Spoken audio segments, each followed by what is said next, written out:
और इको खत्म हम ही करेंगे। तो का समझा भैरव, तू हमारे खेल में हमारी को मात देगा? देख अब हम तोहरे पैरों में कैसे घुंघरू बांधेंगे। किरण देवी कोठरी के फर्श पर बैठी हुई उंगली से जमीन पर कुछ लिखने में लगी हुई थी।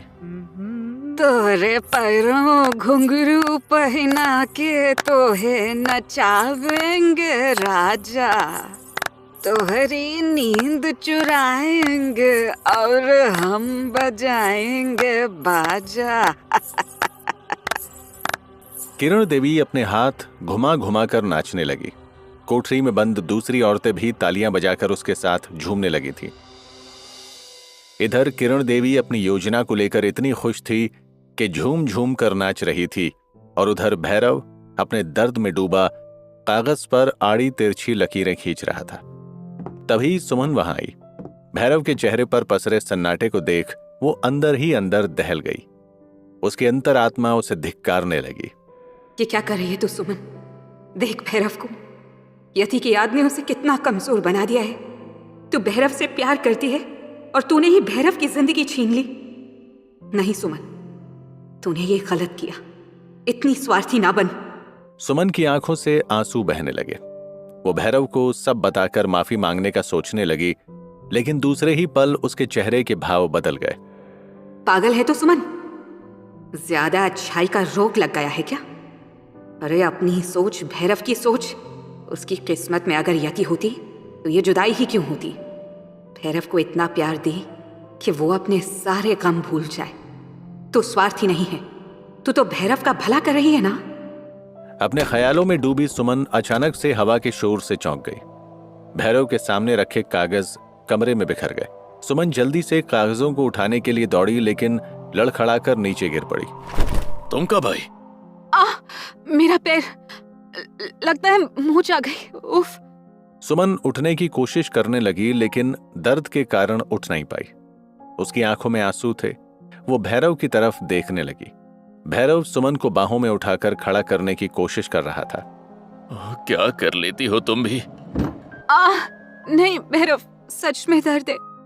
मुझे मेरे कमरे तक ले चलो। भैरव ने हिचकिचाते हुए सुमन को गोद में उठा लिया और उसके कमरे में ले जाकर बिस्तर पर लिटा दिया। वो वहां बाम रखा है, तुम मुझे बस वो शीशी पकड़ा दो, कुछ तो आराम मिलेगा। दर्द से जान निकली जा रही है। मैं लगा देता हूँ, तुम नहीं कर पाओगी। नहीं नहीं, तुम क्यों परेशान होते हो? मैं खुद देख लूंगी। ऐसी भी कोई ज्यादा चोट नहीं है, मोची आई है। कहाँ ना आराम से बैठो, लगा रहा हूँ ना मैं। तुम लड़कियों को कभी कुछ समझ क्यों नहीं आता? भैरव की झुंझलाहट सुमन के अंदर हलचल मचा गई। वो खामोशी से भैरव को देखने लगी। उसकी आंखों में अजीब सा सूनापन था। उसके पैरों में बाम लगाता भैरव यति के ख्यालों में खो गया। उसे वो दिन याद आने लगे जब यति के पैर किरण देवी के दिए जहर से बेकार हो गए थे। भैरव को लगा जैसे उसका दिल किसी ने मुट्ठियों में भींच लिया हो। और दुख में तुम मेरे साथ थी गुड़िया, फिर अब मुझसे खफा क्यों हो गई? मेरा कसूर यही है ना कि मैं तुमसे बेपनाह मोहब्बत करता हूं। भैरव की आंखों से दो बूंद टपककर सुमन के पैरों पर गिर गई। ये क्या भैरव, तुम रो रहे हो? भैरव ने अपनी आंखें कुर्ते की आस्तीन से साफ की और गहरी सांस लेकर शून्य में ताकने लगा। उसके मन की हालत को समझते हुए सुमन देर तक अपने कमरे के दरवाजे को घूरती रही। वो अजीब सी कश्मकश में थी। आंखों में कुछ गिर गया, तुम आराम करो, मैं चलता हूं। क्या करूं मैं? भैरव बहुत तकलीफ में है, उसे टूटता हुआ कैसे देखूं? ओह, ये मैंने क्या कर दिया? अब कैसे ठीक करूं? पर मैं भैरव के बिना भी नहीं जी सकती। उसके लिए सब कुछ कर सकती हूँ, लेकिन यति को नहीं। नहीं, मुझे भैरव चाहिए। सुमन अपनी उंगलियां अपने चेहरे पर घुमाने लगी। उसका बर्ताव कुछ अजीब था, लेकिन इस सब से बेखबर भैरव अपने गम को शराब में डुबो रहा था। तुम जाओ, चली जाओ, हटो सामने से। मुझे दगा किया है तुमने, मेरे प्यार का मजाक बनाया। नहीं है मुझे गम, देख ऐश कर रहा हूँ ऐश। तुझे क्या लगा मैं मर जाऊंगा? बोल गुड़िया। ए, तू नहीं बोलेगी ना? मैं जानता हूँ तू मुझसे प्यार करती है। भैरव लड़खड़ाकर खड़ा हुआ और बोतल की सारी शराब गले में उतारकर बोतल जमीन पर पटक दी।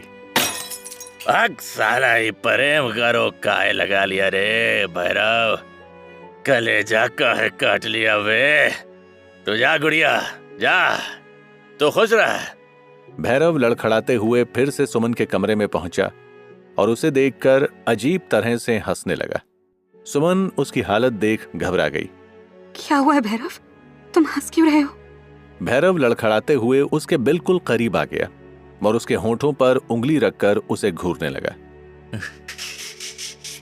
चुप चुप, मैं बोलूंगा बस। तुमने कभी प्यार किया है? मत करना, दर्द होता है। कभी मत करना। कहते हुए वो जमीन पर लुढ़क गया और तुरंत ही गहरी नींद में सो गया। सुमन की आंखें भर आईं। अब तो हो गया, प्यार तो हो गया मुझे, अब क्या करूं? भैरव, क्या करूं कि तुम्हें भी मुझसे मोहब्बत हो जाए? तुम भूल क्यों नहीं जाती यति को? मोहब्बत के दर्द में डूबा भैरव कहां जानता था कि किरण देवी अभी भी नफरतों में डूबी उसकी जिंदगी में तबाही की योजना बना रही थी। इंतजार तो बस वक्त का था और वो वक्त आ ही गया।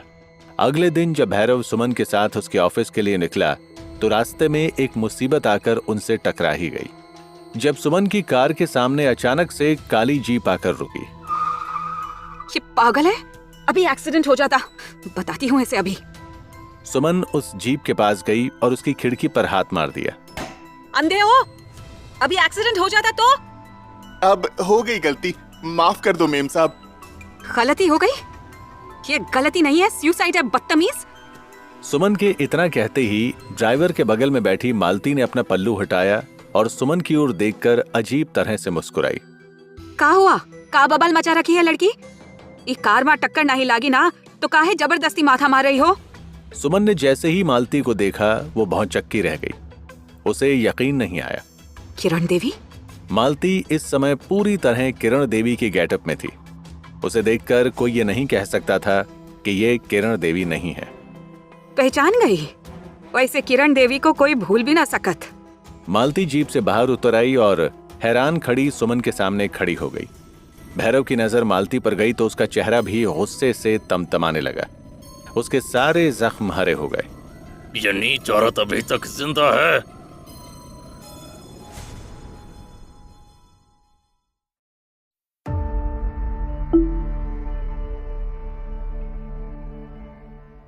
एक ऐसी मुसीबत आ गई, अब भैरव का दिमाग इस बुढ़िया की तरफ ना चला जाए। सुमन ने पलटकर भैरव की ओर देखा जो किरण देवी बनी मालती को घूर रहा था। मालती ने सुमन को देखा, फिर भैरव की ओर देख शातिराना तरीके से मुस्कुराई। ओहो, इका देख रहे हैं हम, ये बुड़बक भैरव दूसरा ब्याह कर लिए। ए लड़की, ब्याह हो गया ना तुम्हारा? तुम्हें इससे मतलब? अपनी गाड़ी हटाओ और हमें निकलने दो। ओह, समझ गए, तुम इसकी औरत बनकर रह रही हो। वो क्या कहते हैं? रखे। छी छी, हम अपने मुंह से क्यों बोलें? सुमन मालती की बात सुनते ही गुस्से से उबल पड़ी। वो मालती के बिल्कुल करीब खड़ी हो गई और उसको घूर कर देखने लगी। मुझे यति मत समझ लेना किरण देवी, अपनी औकात में रहो वरना। तभी भैरव सुमन के पास आ गया और उसका हाथ पकड़कर गाड़ी की ओर ले जाने लगा। सुमन का दिमाग गुस्से से फट रहा था। उसने पलटकर मालती को देखा, वो अब भी कुटिलता से मुस्कुरा रही थी। सुमन भैरव के हाथ से अपना हाथ छुड़ाने की कोशिश करने लगी। अरे ले जा, ठीक है, वो कमबख्त यती मर गई, वरना अपने पति के कुकर्म देख कर मर जाती। वो औरत कितनी बकवास कर रही है और तुम मुंह छिपाकर जा रहे हो। कुछ कहते क्यों नहीं? मुझे कुछ नहीं कहना सुमन, तुम चलो यहाँ से। भैरव ने एक बार पलटकर मालती की ओर देखा। उसकी आंखों में आग धधकने लगी थी। उसकी गुस्से वाली आंखों को देखकर एक बार तो मालती भी डर गई, लेकिन फिर भी वो शातिर मुस्कान के साथ खड़ी रही।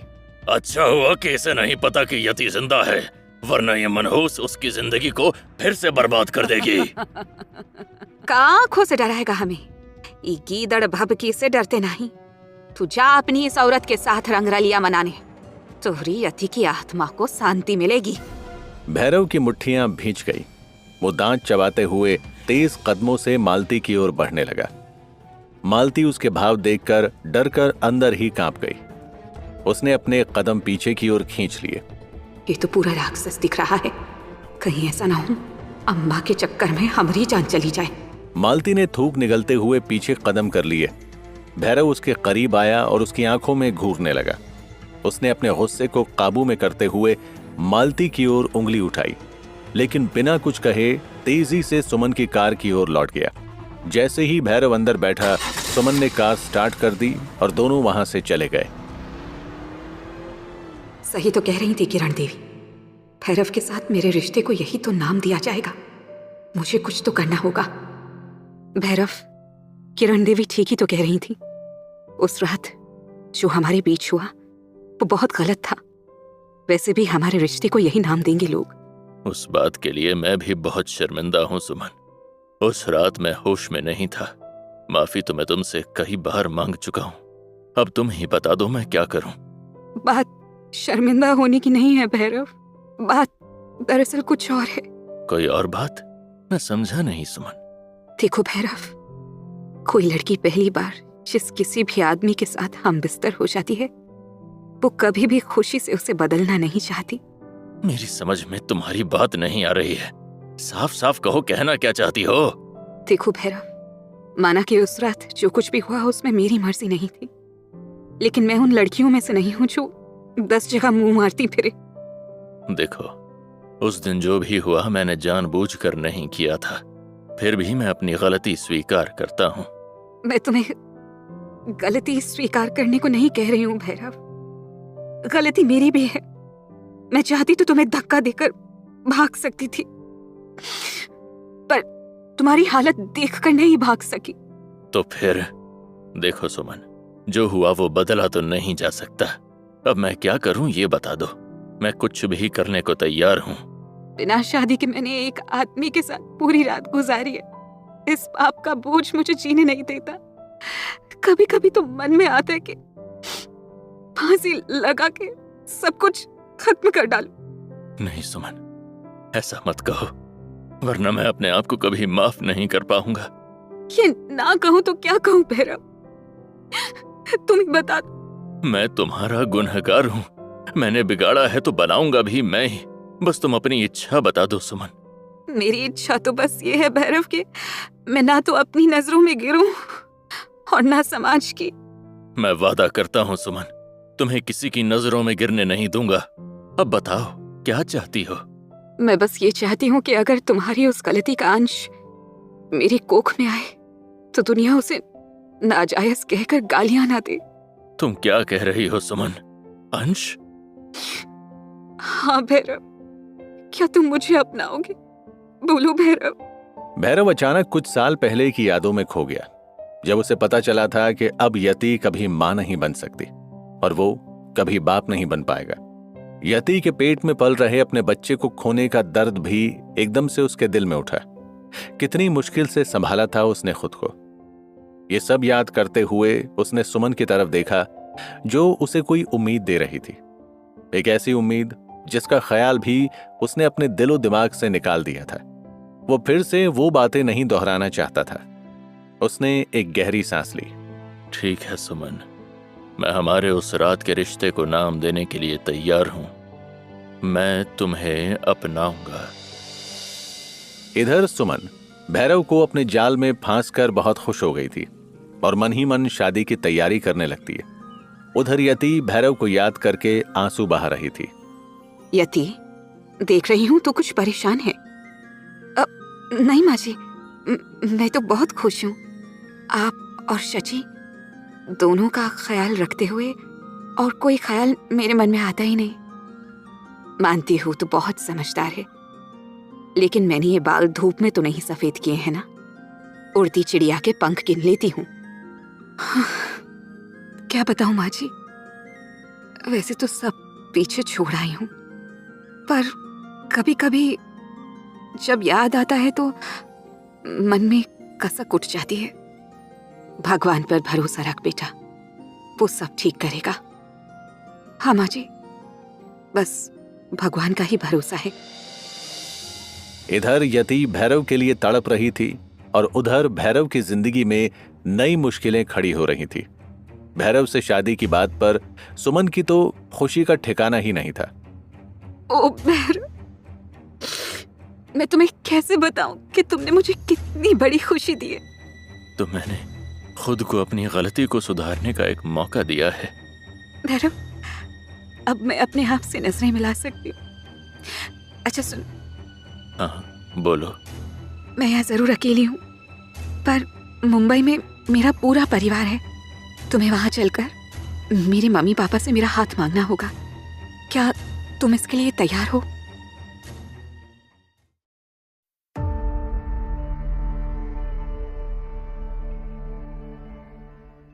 कहीं ऐसा तो नहीं कि भैरव मुंबई जाने से मना कर दे? नहीं, मैं ऐसा तो नहीं होने दूंगी। तुरुप का इक्का जब खुद मेरे हाथ लग गया तो खेल में डाल ही देती हूँ। सुमन उदास नजरों से भैरव की ओर देखने लगी, पर भैरव ने सुमन की तरफ कोई ध्यान ही नहीं दिया। वो गहरी सोच में था। उसके मन में भी उथल पुथल मची थी। जब से किरण देवी की बात सुनी, तब से मन कर रहा है कि किसी कुएं में कूद जाऊं। सुमन की बात सुन भैरव के दिल में झटका सा लगा था। भले ही वो सुमन के लिए कोई भावना नहीं रखता था, लेकिन सुमन को ऐसे छोड़ भी तो नहीं सकता था। किसी ने क्या कहा उसे भूल जाओ। हम मुंबई जा रहे हैं, बताओ कब चलना है और तुम्हारे मम्मी पापा से मुझे क्या कहना होगा। सच में भैरव, मुझे तो अभी भी अपने कानों पर यकीन नहीं हो रहा। एक बार फिर से कहो भैरव। ठीक है सुमन, तुम जो कहोगी वो करूंगा। मैं तुम्हारे मम्मी पापा के पास चलूंगा। अब तो तुम खुश हो ना? आज मैं बहुत खुश हूँ भैरव। लग रहा है आज मेरी हर मुराद पूरी हो गई है। इधर मारे खुशी के सुमन के पैर जमीन पर नहीं पड़ रहे थे, लेकिन भैरव अभी भी उदासी था और यति की याद में जल रहा था। उधर यति को भी भैरव की याद बुरी तरह परेशान कर रही थी। फिर आज तो करवा चौथ था। क्या हुआ अगर मेरा भैरव मेरे साथ नहीं है? मैं उसकी सलामती के लिए करवा चौथ का व्रत तो रख ही सकती हूँ। हो सकता है भगवान मेरी दुआ सुनकर उसकी जिंदगी खुशियों से भर दे। शाम को सोसाइटी का मंदिर जगमगा रहा था और सभी औरतें वहां अपने अपने सुहाग की सलामती के लिए पूजा कर रही थी। पता नहीं क्यों मुझे ऐसा लग रहा है कि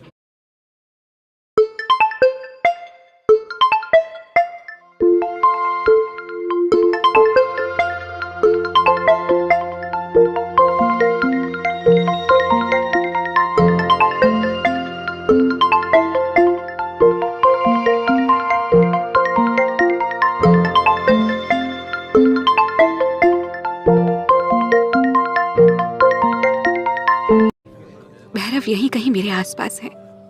काश आज किसी तरह मुझे भैरव की एक झलक देखने को मिल जाए, लेकिन ये तो हो ही नहीं सकता। यति मंदिर से बाहर की ओर चली गई और आसमान को देखने लगी।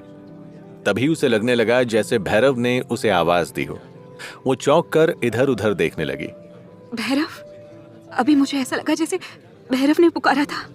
भैरव मेरे आसपास है। कहाँ भटक रही हो यति? देखो चांद निकल आया है। हाँ माँ जी, चांद निकल आया है। भैरव ने मुझे पुकारा था, वो यही है। चलिए उसे ढूंढते हैं। होश में आ बेटा, भैरव यहाँ कैसे आ सकता है? तुम्हें गलतफहमी हुई है। ये मेरी गलतफहमी ही होगी। हाँ, गलतफहमी ही होगी। वो भला यहाँ मुंबई में कैसे हो सकता है? यति सच्चे दिल से भैरव को याद कर रही थी, लेकिन उसका भरोसा बेमतलब नहीं था, क्योंकि सुमन भैरव को अपने मम्मी पापा से मिलवाने के लिए सच में मुंबई आ गई थी। आज कुछ खास है क्या? इस मंदिर में काफी भीड़ दिख रही है। शायद आज करवा चौथ है। देखो ना, सारी औरतें चांद की पूजा कर रही हैं। मेरी यति भी बड़े प्यार से मेरे लिए करवा चौथ का व्रत रखती थी। अगले साल मैं भी तुम्हारे लिए करवा चौथ का व्रत रखूंगी भैरव। हाय, वो कितने खूबसूरत पल होंगे। आज भी मेरी यति ने मेरे लिए करवा चौथ का व्रत जरूर रखा होगा। इधर भैरव और यति दोनों मुंबई में थे, लेकिन एक दूसरे के होने से अनजान। उधर जेल में किरण देवी एक एक दिन गिन रही थी। वो जेल की कोठरी में हाथ में कोयला लिए दीवार पर लकीरें खींच रही थी। बस कुछ दिन और, फिर दुनिया देखेगी अपना जलवा। वो भैरव को की मरी हुई पत्नी के पास पहुंचा ही देंगे। बहुत कलेजा तड़पता होगा होगा। किरण देवी के हाथ अचानक कुछ आवाजें सुनकर रुक गए। वो कोठरी के जाल के पास कान लगाकर सुनने लगी। ड्यूटी पर मौजूद 2 पुलिस वाले किसी बात पर हंस रहे थे। क्या बात कर रहे रे? अपने एसपी साहब पक कुछ भी बोलता है। बात पक्की है साहब, किसी धमाके से बचा कर लाए थे उसे। सुना है उन्हीं के यहाँ रहती है, मुंबई में। कछु नाम तो सुने थे हम। हाँ यति, हाँ यही नाम है। ओह, तभी कुछ दिन पहले जब हम एसपी साहब को देखे कुछ बदले बदले लगे। हमको क्या करना है भैया, ये प्रेम है ही ऐसी बला। ये सुनते ही किरण देवी की आंखें चौड़ी हो गईं। उसे यकीन हो गया कि यति कोई और नहीं, उसकी जानी दुश्मन ही है। वो गुस्से में दांत चबाने लगी। डायन मरी नहीं, हमरे खानदान को खा गई फिर भी जिंदा है। लेकिन इस बार से इसकी माँ की तरह जिंदा ना जला दिए ना, तो हमरा नाम भी किरण देवी नहीं। उधर मालती गांव में बाबा साहेब और किरण देवी की जायदाद को वापस से पाने के लिए योजना बना रही थी, और उसने उन लोगों को बुलवा भेजा था जो पुराने समय में किरण देवी के वफादार थे। माई की प्रॉपर्टी तो मेरी ही है। जल्दी ही उस नारायण सिंह की भी पूरी जायदाद मेरे कब्जे में होगी। उसके तीनों लाडलों को दर दर की ठोकरें खाने पर मजबूर ना किया ना, तो मेरा नाम भी मालती नहीं। मालकिन, अवतार कुछ लोगों को लेकर आया है। कहता है आपने मिलने बुलाया है। बुलाया तो है, आने दो। कुछ खास बात है क्या मालकिन? इतने पुराने लोगों को मिलने बुलाया? खास बात तो है मुन्ना सिंह, लेकिन तुम ज्यादा बकैती ना करो और उन लोगों को भेजो और उनके लिए चाय पानी का इंतजाम करो। ठीक है मालकिन। सब लोग अंदर आ गए। इनमें से ज्यादातर बुजुर्ग थे, कुछ अधेड़ और 2-4 युवा भी थे।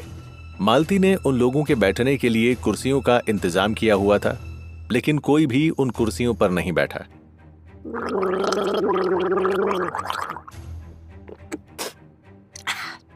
अरे बैठो भाई, आप लोग खड़े काहे हो?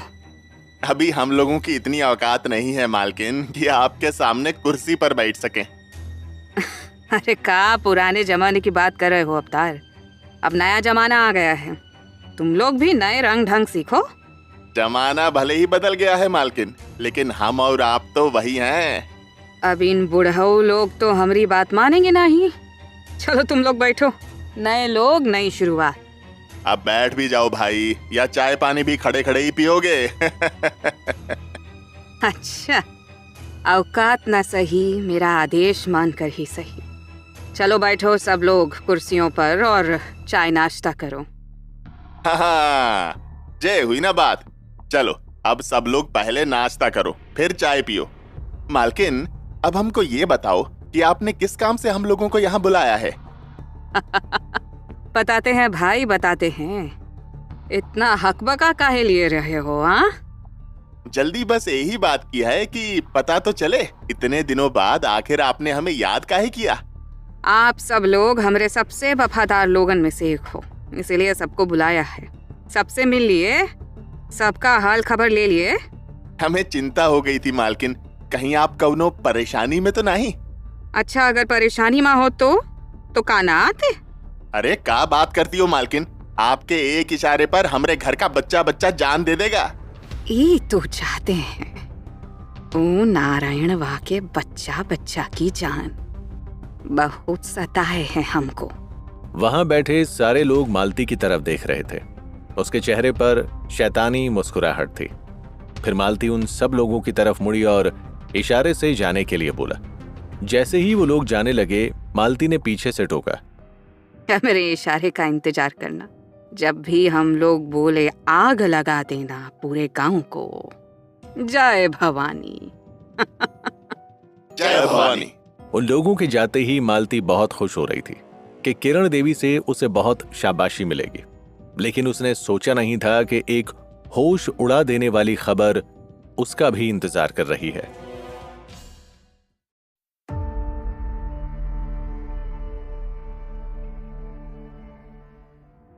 हमरे वापस आई की खुशी में ऐसा जलसा होए चाहिए कि ऊ की आवाज शहर तक वो भैरव तक पहुँचे और पूरे गांव के लोगन को न्योता पहुंचाई दियो कि किरण देवी अपने पूरे रुबाब के साथ गांव में वापस आ गई है।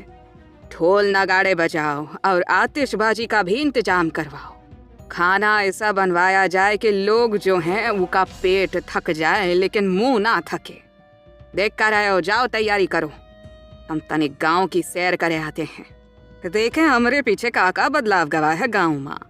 किरण देवी बनकर मालती किरण देवी के कुछ पुराने वफादार गुंडों के सामने खड़ी उन्हें आदेश दे रही थी। सारे गुंडे एक दूसरे की तरफ देखकर इशारा करने लगे और फिर तितर बितर होकर जश्न की तैयारियों में जुट गए। किरण देवी गाड़ी में बैठ गई।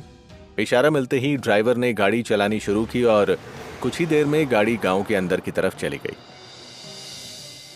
गांव की चौपाल पर गांव के बुजुर्ग बात करते हुए हुक्का पी रहे थे। आसपास बहुत से बच्चे खेल रहे थे।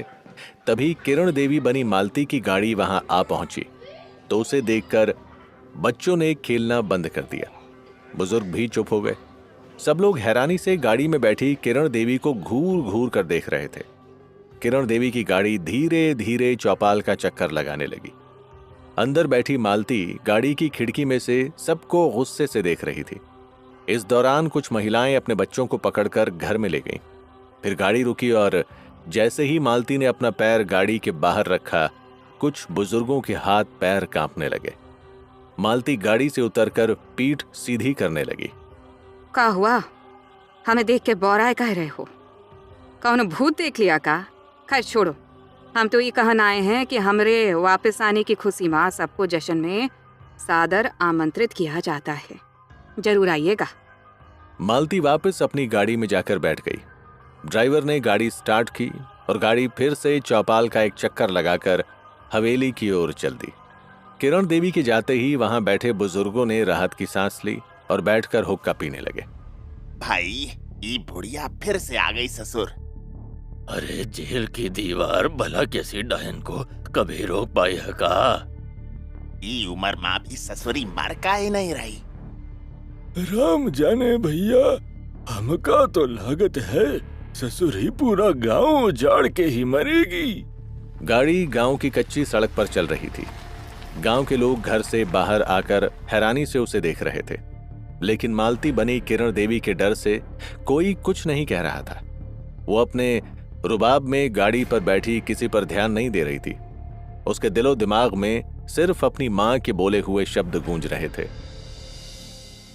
दूसरी तरफ इन सभी साजिशों से अनजान यति शची को तैयार करते हुए सोच में डूबी हुई थी। शेखर ने पहले दूर से उसे देखा, फिर पास आकर खड़ा हो गया।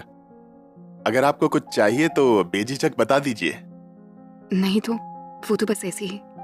कभी कभी इंसान के चेहरे के हाव भाव उसके दिल का हाल बता देते हैं, और आपके चेहरे पर बेचैनी साफ दिखाई दे रही है। मैं किसी को बता भी नहीं सकती कि इस वक्त मेरे दिल पर क्या बीत रही है।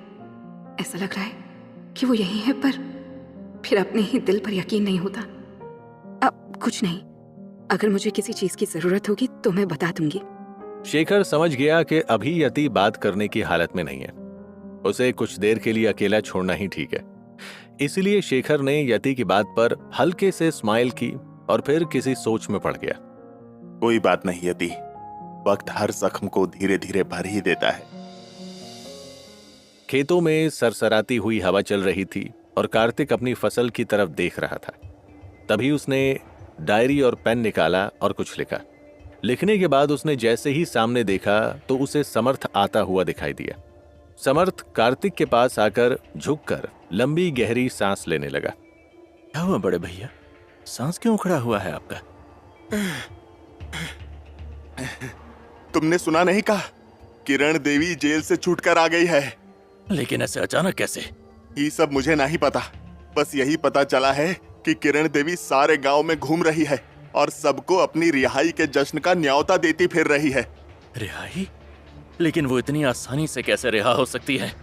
मुझे तो कुछ समझ में नहीं आ रहा। कार्तिक टेंशन में यहां वहां देख ही रहा था कि तभी समर्थ ने उसे इशारा किया तो कार्तिक उस दिशा में देखने लगा। सामने से एक गाड़ी आती दिखी। जैसे ही वो गाड़ी नजदीक आई, कार्तिक उसमें बैठी किरण देवी को देखकर शॉक्ड हो गया। समर्थ की भी सांसें तेज चलने लगी।